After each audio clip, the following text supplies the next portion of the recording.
Good day to all of you listening to this video, whether you are 18 or 80, whether black, white, colored, Indian or Asian, beautiful citizens and residents of this amazing rainbow nation. I am Elia Bordin, an Italian citizen and proud South African permanent resident.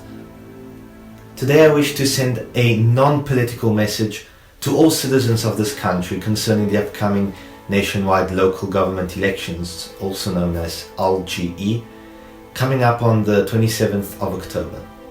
I hope that this speech will be viewed for what it is, apolitical, as I will not provide my support to any political party.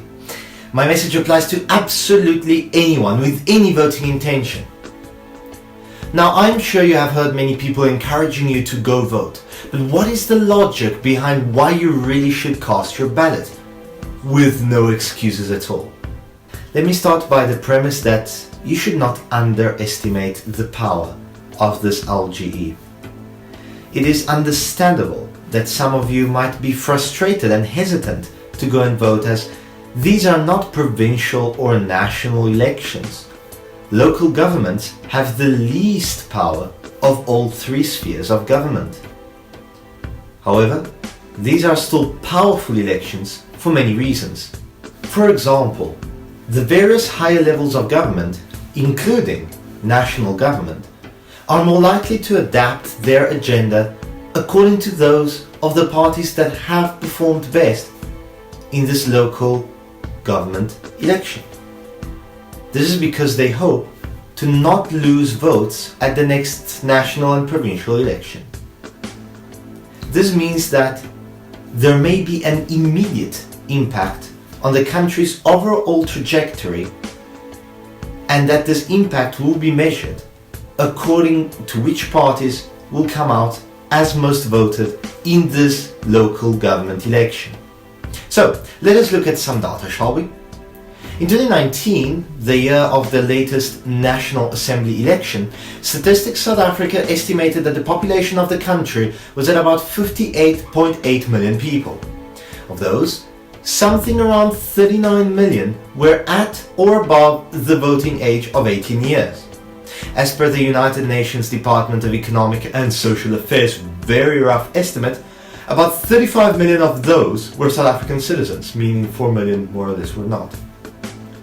This means that roughly 35 million South Africans could vote in the latest national and provincial elections in 2019. In fact, at the 2019 elections, less than 26.8 million eligible South Africans were actually registered to vote, and less than 17.5 million of those actually cast valid ballots.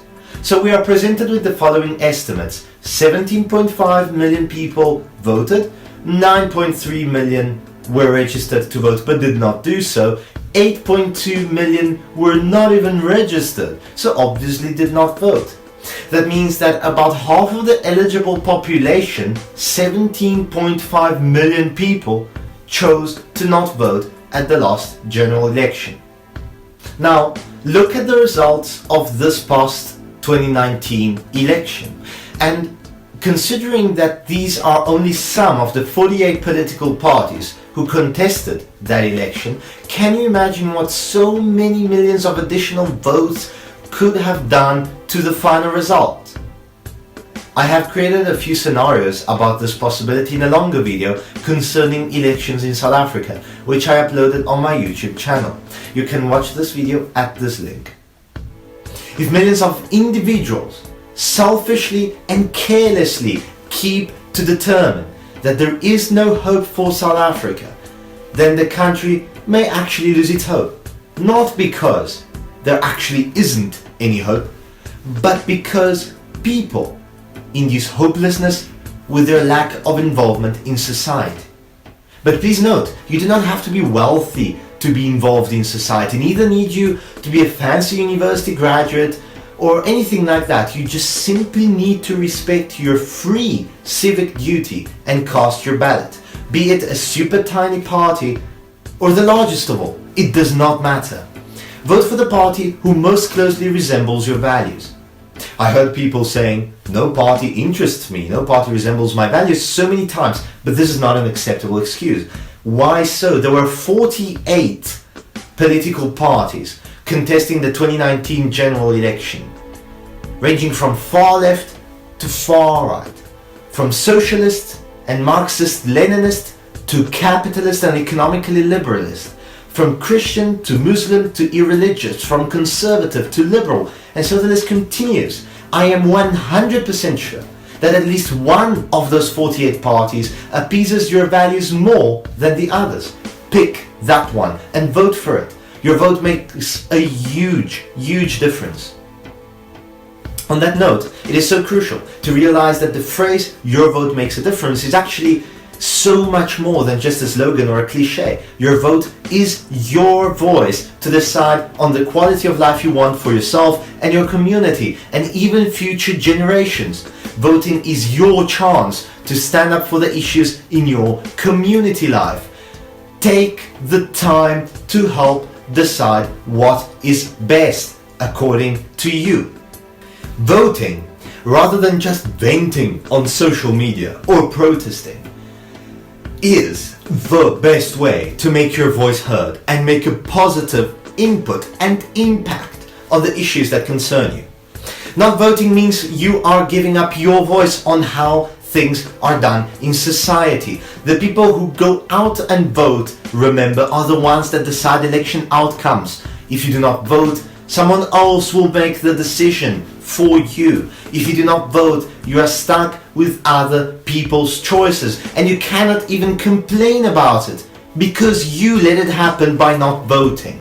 And if you're thinking that right now you have better things to do with your time and you'll vote next time, think again. 5 years is a very long time to be stuck with something that you do not want or does not work for you. Remember, you pay taxes whenever you buy anything. But do you know how that money is being spent? Well, guess what? Most people have no idea. Voting is your chance to choose how your taxes are spent, such as funding for social services. Do you think instead it should go to defense or healthcare or schooling? History shows that democracies in danger of losing their freedom register frighteningly low voter turnouts. In thriving democracies, people vote in large numbers and the people's voice remains supreme. Democracy only works if people participate in it actively. This sounds obvious, right? But people need to actively participate in the process for it to work, otherwise democracy does not work. Democracy needs constant renewal among citizens to make it flourish. So, if you are a South African citizen in possession of a valid ID book, ID card or temporary identity certificate and are at least 16 years old, you can register on the voters' roll. To register, get in touch with the local IEC office in your area or wait for the registration drive weekend, which is Saturday 17th July and Sunday 18th July. In this weekend, voters are given the opportunity to register at voting stations, which, because there are so many more, they are also more likely to be a lot closer to where you live than the nearest IEC office. You can vote at the upcoming local government election if you are 18 when the election takes place, which is on the 27th of October. This means that even if you're 17 years old now, but turn 18 on or before the 27th of October, let's say in August, you can vote in this local government election, and as we've seen in this video, you should. Voters who are already registered to vote are reminded that the click, check, confirm facility on the Electoral Commission website can be used to amend their registration details. Over 350,000 voters have used it since its launch in 2018. So in conclusion, register if you're not already and vote, because your vote is the ticket for a better South Africa. Not voting means that the same old career politicians which everyone complains about I've heard people complaining about politicians since I first stepped foot in South Africa back in 2014, will keep going on with their crooked acts. The combined voice of the non-voters could have easily shaken the South African political landscape in 2019, even if the non-voters had voted for smaller parties that patriotically love South Africa as a sovereign nation, value its amazing diversity, and seek its common good. Do not let another election go to waste. Historically, many people have suffered in the name of the people's right to vote. Do not waste the opportunity to make your voice heard. Get up, but most importantly, wake up to South Africa's cry for change. Register and vote, as your vote matters. Thank you.